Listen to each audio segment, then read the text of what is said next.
اچھا ناظرین، ایران کے اسرائیل پر تابڑتوڑ حملے جاری ہیں۔ ایران ہر روز اپنے حملوں میں شدت لا کر پوری دنیا کو روزانہ پچھلے دن سے زیادہ حیران اور ششدر کر رہا ہے۔ گزشتہ روز ایران نے سپر سونک سجیل میزائل سے اسرائیل پہ حملہ کیا ہے۔ یہ جو سجیل میزائل ہے یہ 500 سے لے کر 1500 کلو گرام دھماکہ خیز مواد اپنے ساتھ لے جانے کی صلاحیت رکھتا ہے، اور ایران نے سجیل میزائل سے شمالی اسرائیل کے سب سے بڑے ہسپتال پہ حملہ کیا ہے۔ ایران کا کہنا یہ ہے کہ اس ہسپتال کی بیسمنٹ میں اسرائیل کا بڑا فوجی مرکز ہے۔ آج صبح ایران نے تیل اویو اسٹاک ایکسچینج کی عمارت پر میزائل فائر کیا ہے۔ یہ اب تک کا میرا خیال ہے ایران کا سب سے خطرناک اٹیک تھا، جس میں مغربی ذرائع ابلاغ کے مطابق 50 سے زیادہ اسرائیلی مارے گئے۔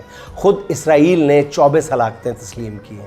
اس حملے سے ناظرین اسٹاک ایکسچینج کی عمارت کو شدید نقصان پہنچا ہے۔ ایران کی طرف سے اعلان کیا گیا کہ ہر روز ان کے حملوں میں شدت آتی جائے گی۔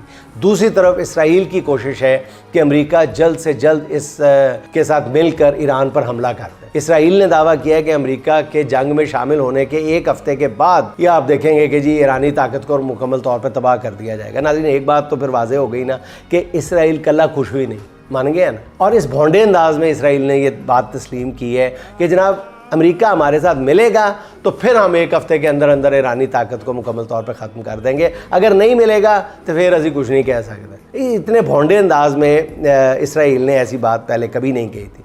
دوسری طرف ایران کا کہنا یہ ہے کہ امریکہ نے براہ راست اس پر حملہ کیا تو اسے پوری طاقت سے جواب دیا جائے گا۔